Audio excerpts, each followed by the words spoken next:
So we are back on basic tips and tricks.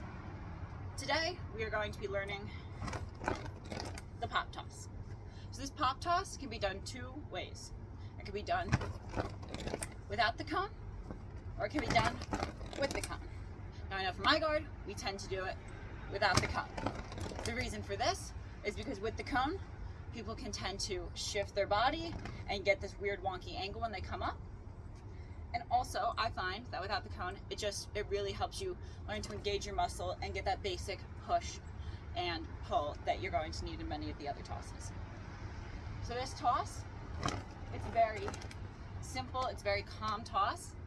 It's supposed to look very nice in the air, very uniform. Now, for this toss, you are starting at tab and underneath at the top tape.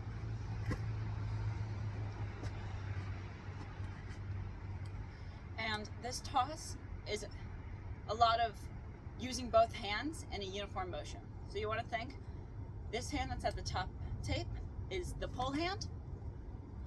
This hand that's at the bottom tab is the lift hand. So with this toss, you really want to think about pulling and lifting.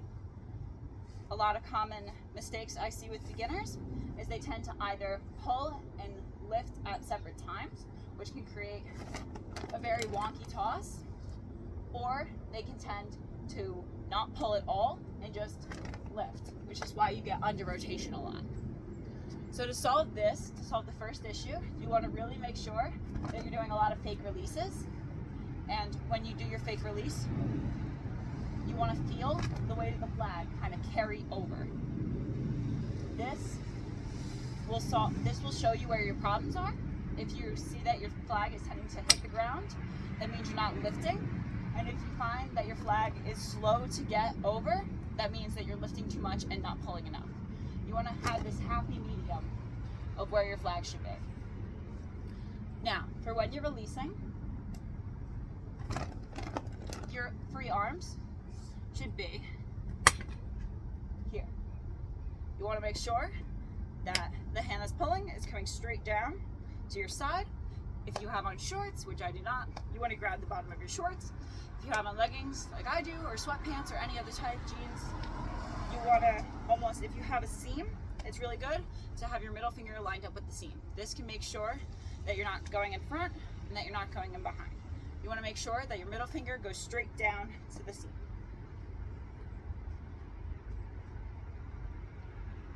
So, the next step of this is making sure that the hand that's lifting is straight up and down. We're not flat, we're not in the back, our fingers are not spread out, our fingers are tight, close together. If you are a swimmer, you can imagine diving, and that you're just diving with one arm. If you're a gymnast, you can almost imagine going into a cartwheel. So you're pulling, you're making sure that your hand is on your seam, making sure that your top hand is lifted, and you really want to lift, because that's what's going to get you the height. So, with the flag in the air, lift, catch, lift, catch. Once again, to show this hand, straight down.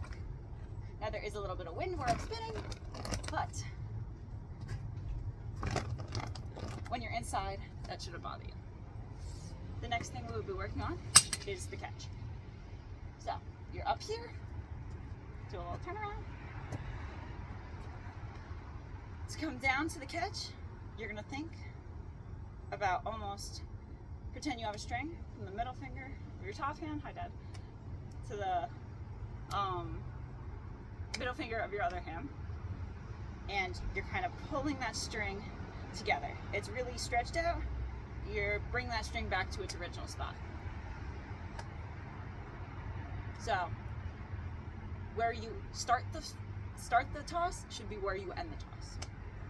So it's really important.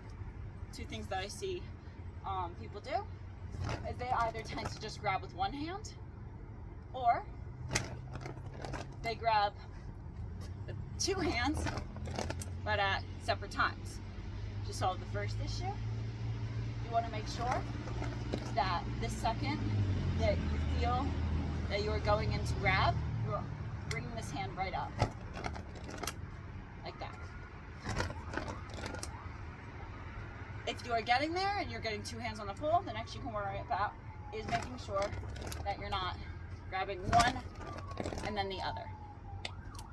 This can be solved by practicing just toss, catch, toss, catch, toss, catch.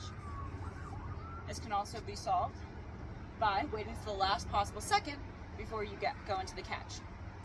So I'm going to drop this just so you can see it. But I'm waiting and I'm catching.